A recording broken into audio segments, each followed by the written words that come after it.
There is a reason why so many people fail in business that came from the 9-to-5 corporate world, and it's the difference in their psychology and how they look at the world and what makes them frustrated, because frustration makes them quit eventually. And we're gonna talk about why they get frustrated in today's video, because if you don't understand this and you're in a 9-to-5 job and you try to become an entrepreneur, you will fail 100% if you cannot shift this mentality from linear slow growth to back-end delayed gratification exponential growth, which is working for value and not time. I'm gonna give you a real life case study and break down a partnership that I had with individuals, and I'm gonna make a lot of sense for you guys here in a second.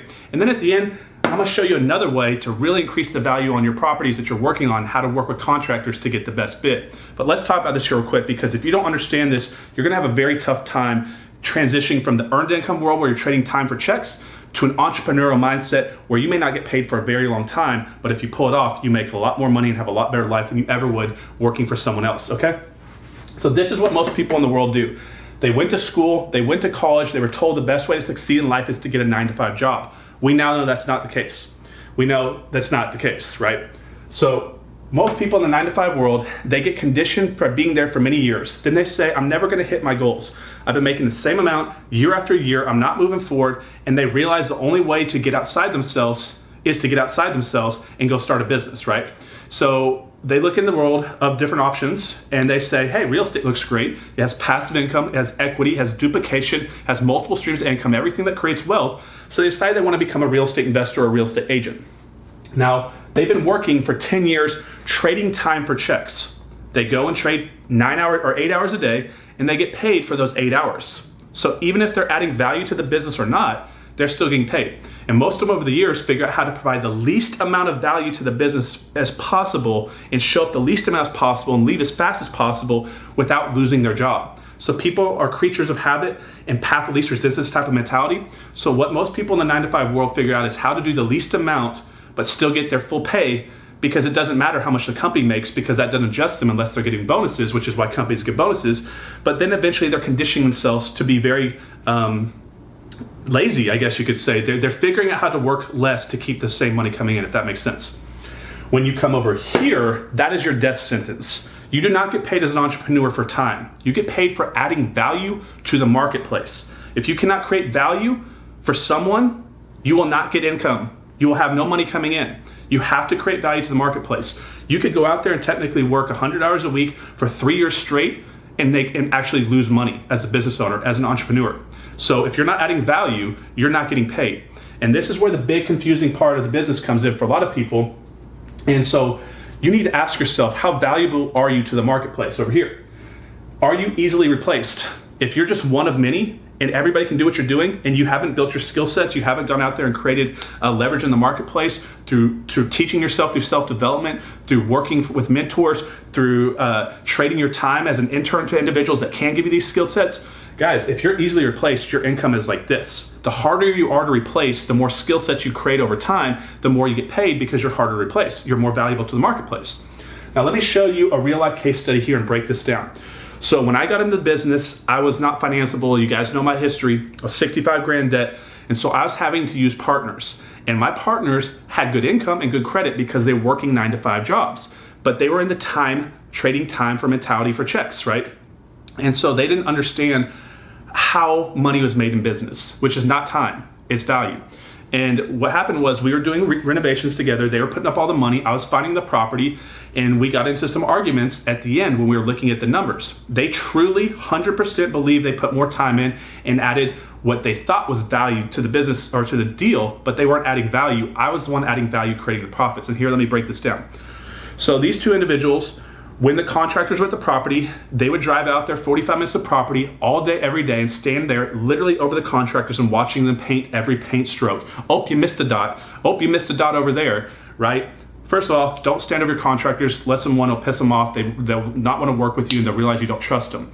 Number two, you're wasting all your time. Because they don't know what to do and didn't know what to do, they did something, which is stand in the property all day and hover around the property, but they're not adding any value. They're just taking up time. So these individuals probably put, I would say 20 to 30 times more time into that transaction, going out there, just being present at the property, because they thought that's how income was produced. By having time, I'm working, giving time, I must be there, and I'm at the property, so something has to be happening, I'm working, so I should get paid for my time. Now here's the difference. Here's why value creates the income. They spend all that time at the property, did nothing but piss the contractors off and waste time for themselves. Whereas myself sat on a phone using technology in the modern world and negotiated all the contracts down. So when the foundation came in, the bid for foundation was like $13,000. I got knocked down to under 10. When the roofing bid came down, I knocked that down by $2,000. When the other bids came in, so I was taking probably a $60,000 renovation down to in the 30s because of my negotiation skills and communication skills that I created. You know, you hear the saying, be a skillionaire, not a millionaire, because skills are more important than money, because you're valuable to the marketplace and you'll always have more money being sent to you because you're valuable. So I was negotiating contracts down. And this is the way I was doing this and creating value. How to juggle contractor bid. This is a little bonus tip. So you always want to get 3 bids, at least 3 bids. So let's say you call out contractor A, B, C to do a foundation job or a roofing job. Now, when these are independent business owners, they can set their own prices. They're trading their time for how much value they're going to give you. And you go back and forth with them to decide what's fair for you, what's fair for them, and what they're willing to do the job for. Because if they're not willing to work and trade their time, there's obviously not enough value if you're not paying them enough, and they're not going to do the job. So how do we find the bottom of the market, the lowest price we pay to get a job done? Let's say they're all pretty equal and have equal reviews and do equal work. So how do we get the best price? The first one comes out and gives you an $8,000 bid. The second one gives you a $7,500 bid. The third one has a $7,000 bid. So what I'm gonna do is I'm gonna take this one, I'm gonna go back to this guy right here. I'm gonna say, hey, you know, I appreciate the bid, but you know, I had to run a couple other people out there. I have a bid right here. They said they do the same job and they look like they do pretty equal work to you, but they're gonna do it for $7,000. Is it by chance that you could, you know, is that your best number? Could you come down on the price? Are you willing to do it for less? If not, no big deal. I'll just go with this other company. Oh no, don't do that. That business owner, they're going to calculate their numbers, and if he can come down, he's like, sure. Here's what I'm going to do. I'm going to come down to $6,800 because he's going to beat him. Okay. So now I'm going to go back to the other individual. Same thing. Go back. Hey, look, I got a bid down to $6,800. What's next? Okay, I can get to $6,600. Now you bring this bid. I'm not going to go through it, but I think you're getting the point. So you take the lowest bid and bring it back to the highest bid, and you start shuffling them back until eventually the other people, the other 3 say, I can't come down any lower. This is my lowest price. And now you have a natural market low, and you could potentially get this down by $2,000. This can be done through emails or text or some phone calls with these individuals, and a very small amount of time, literally less than 30 minutes of your time, you may knock down the bid by $2,000 to $3,000. Now what happened was, in this case study, these partners and I, we got to the very end of the transaction. This is why it's difficult to work with partners, guys. And they wanted to get paid more. They wanted to get paid for their time. And I said, I want to get paid for my value. Let's really diagnose and break down this deal here, because let's look where the money came from. You guys, 2 of you, stood in a property pretty much 3 or 4 days a week and did nothing. You added no value, you added nothing but wasting your own time. So you wasted your own time in your life, and they were actually getting frustrated at me. They're like, why are you not at the property? And I'm telling them, because I don't want to waste my time. I'm out there creating value in other spots in my business and moving forward. So they were wanting to get paid for their time because they legitimately felt wronged, like they worked more.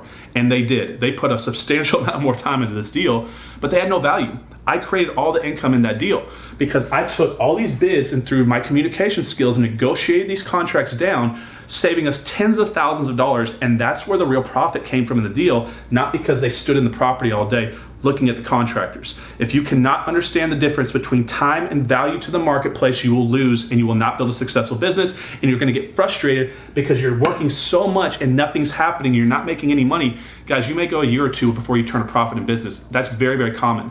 In fact, it's more common than not. A lot of times you're losing money the first year or 2, and then you kind of break even, and then you explode. And it takes most people 3 to 5 years of working very hard at their business. But then when it explodes, they have a lifestyle that this person right here will never have. But this is the frustration when you go from this person to this person, and you're out there putting all this effort, all this time in, but you're not seeing any money come in. You get overwhelmed, you get frustrated, and you give up, and you quit, and you try something else, and you quit. You try that, and you quit, and then you quit that. And everything you do, you quit because you're not understanding that things that create value take time, and you create value by creating skill sets, which takes self-development, takes working on yourself, which is what you're doing right now. Long story short, guys, understand this thought process. It's going to help you working with partners. It's going to help you grow your business. Find areas to add value to the marketplace and other leaks in your business. You're going to make more money. Let's go on to the next video, guys. I'll see you here in a couple of days. If you haven't done so, I'd be grateful if you subscribe to the channel, share the videos around, like it, and if you have a difference of opinion, I'm always open to hearing it. Put it in the chat box below, guys, and I'll see you on the next one. Have a good day.